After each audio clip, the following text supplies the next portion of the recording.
Tonight, one man of Year 4 is listed in critical condition after sustaining a gunshot wound to the head. Medical officials are taking a wait-and-see approach to tackling what they observe as a spike in respiratory illness amid rising COVID-19 subvariants. And the United Workers' Party hosts its Northern Zonal Conference ahead of its national convention.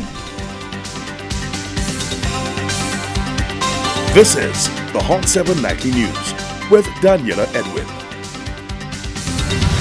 Good evening. It is Tuesday, February 21st, 2023. I am Daniela Edwin. Welcome to the Hot 7 TV Nightly News.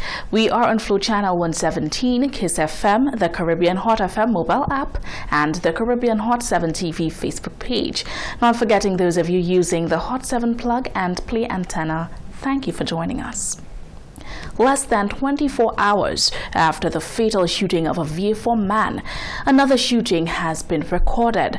A young man was shot in the head at the fisheries complex. Reports are that the incident occurred around 5:45 p.m. on Monday, February 20th. The victim, who is known to residents as Rhino, was conveyed to the St. Jude Hospital, where he is currently listed in critical condition. Police are investigating the incident. With the confirmation of cases of COVID-19 subvariant XBB 1.5 in St. Lucia, the prevailing concern is whether its emergence poses a public health risk to the island as it gears up for major mass crowd events in the coming months. Deputy Prime Minister Dr. Ernest Hilaire asserts that any national response exercised would be triggered by the medical professionals. Will the resurgence of the COVID-19 virus, coupled with the steep increases in cases of influenza virus, precipitate a national medical response? On 16 February 2023, the Ministry of Health, Wellness and Elderly Affairs received confirmation from the Caribbean Public Health Agency of 12 cases of COVID-19 subvariant XBB 1.5 in St. Lucia. This subvariant of Omicron has been circulating in China, the United States, the United Kingdom, and also countries in the region. The ministry estimated that this variant is already widely distributed across the country at this point. Based on its genetic characteristics and growth rate estimates, XBB 1.5 is likely to contribute to increases in case incidence. There is also evidence for increased risk of transmission, and it seems more resistant than earlier strains to antibodies, reinfection, and vaccines. With St. Lucia having returned to a state of normalcy as it gears up for the staging of several mass crowd events, including the St. Lucia Jazz and Arts Festival and Carnival, does the new subvariant pose a threat? Deputy Prime Minister Dr. Ernest Hilaire asserts that in any instance, the state would be alerted by the medical officials. I think it comes back down to the protocols that are in place.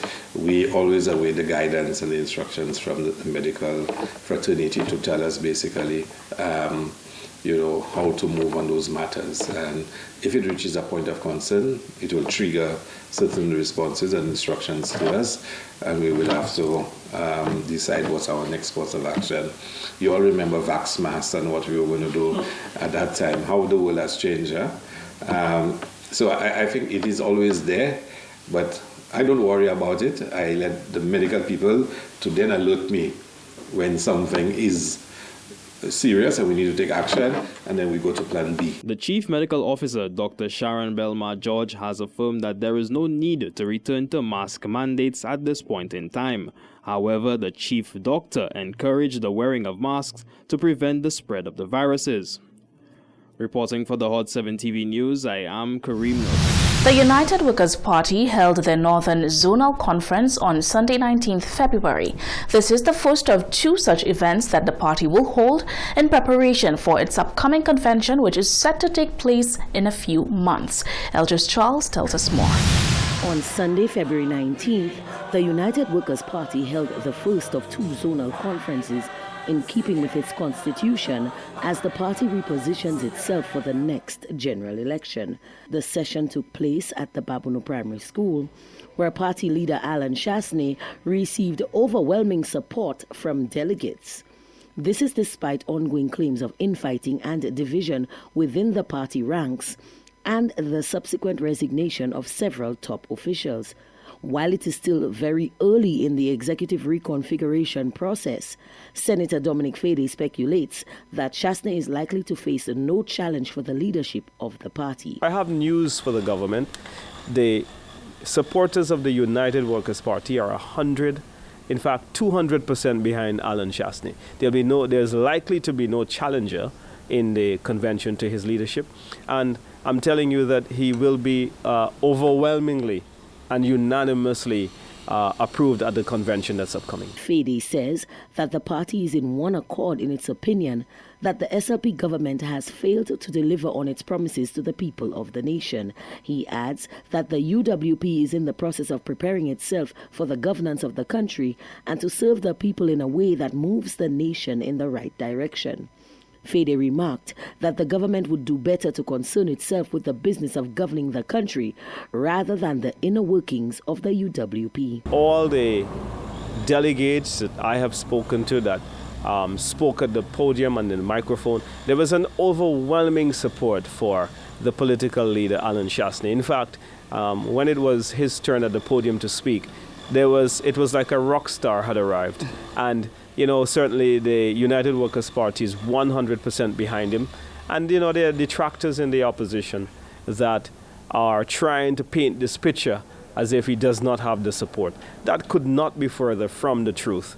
And I would say to those detractors who would sometimes make very, very silly comments in the parliament, that they should focus on the business of running the country and making sure that they relieve the people from the problems that are being affected. Look, the price of bread has increased. Bus fares have increased. LPG gas has increased. Their hands are full. The crime situation, the people are unsafe.